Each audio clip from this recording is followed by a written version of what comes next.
పరిశుద్ధాత్మ దేవునితో మాట్లాడుతూ ఉన్నాడు. వీడు అన్నాడు అందరితో మాట్లాడుతూ ఉన్నాడు. ఒకసారి మన తండ్రి అయిపోదామా?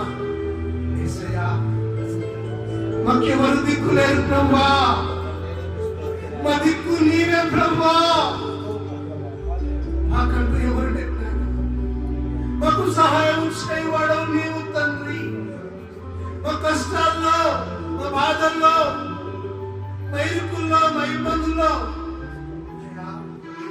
మీరు మాతో మాట్లాడుతున్నందుకు స్తోత్రాలు. మీ ఆత్మ ప్రేరేపణ మా ప్రభువా మా మందిరంలో సంచరిస్తున్నందుకు నీకు వందనాలు తెలియపరచుకోవచ్చు. అయ్యా అయ్యా అయ్యా అయ్యా అయ్యా, మా మనస్సాక్షిని శుద్ధించేవాడు నీవు తండ్రి. మా మనస్సాక్షిని శుద్ధించేవాడు నీవు ప్రభువా. ఆత్మ ప్రేరేపిస్తున్న మాట చెవిగల ప్రతి బిడ్డ, ప్రతి ఆత్మ విడుదల తండ్రి నీకు వందనాలు. స్తోత్రం.